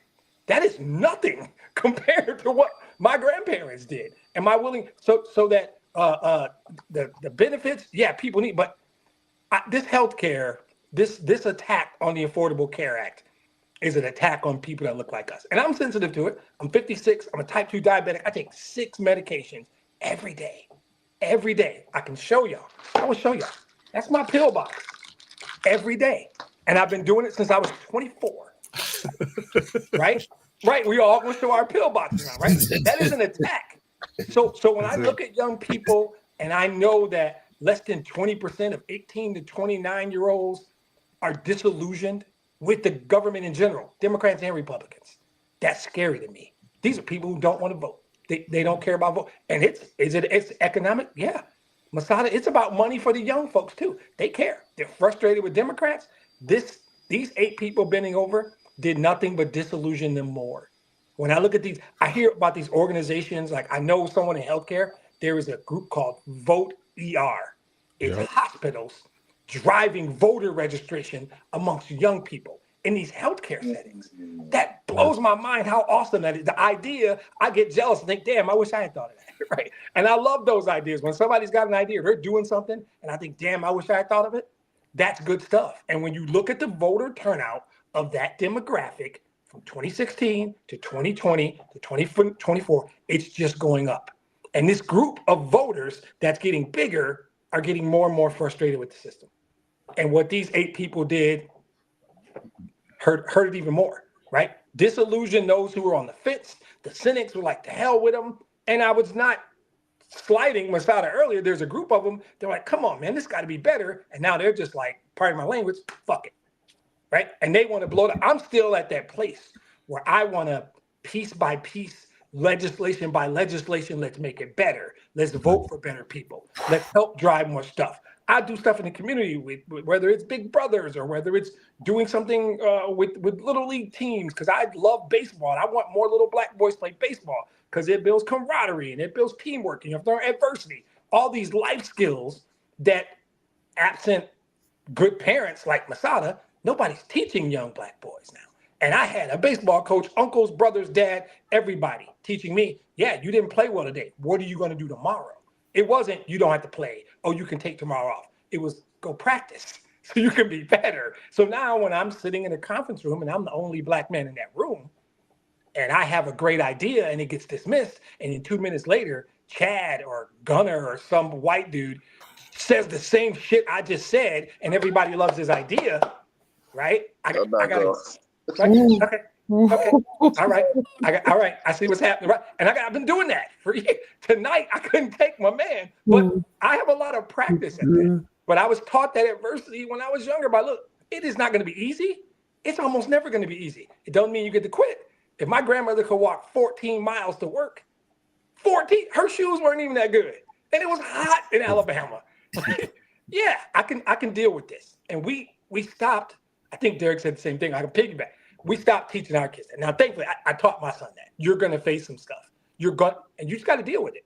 You don't get to quit. Quitting ain't an option for us. So I mean, my much shorter answer is keep having these conversations, even when I'm not at my best, like I was tonight.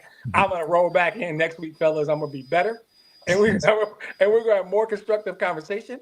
And I'm getting on a flight to San Diego because y'all got to buy me lunch or something after this bullshit tonight. Somebody buy me lunch.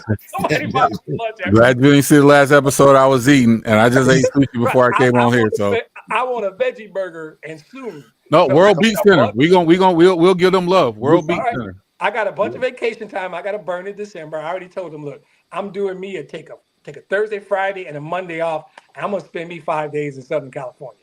And he's like, it's your time. You better burn it. So I'm gonna be out there soon. Don't worry about it. All right, Derek, we got to get you out here too, man. Yeah, we'd love to do that. We'd love to do that. And we have a lot of things to talk about. I want to get you guys out here, and we can talk about a lot of things, and just the camaraderie of five brothers. You know what I'm saying? So thank you guys for taking the time tonight, and why don't you guys kind of stick around a little bit after I close out a couple of things I'd like to discuss with everybody while we're all here. As far as the show, we want to thank everybody for their participation. We thank everybody that's tuning in tonight. We look forward to talking to everybody next week. Have a good weekend, everyone. Peace. And Demetrius, you're always at your best, brother. That's just another side. No, I was trying to hold it in. I had to mute myself a couple times. That's what this show about. Don't hold it in.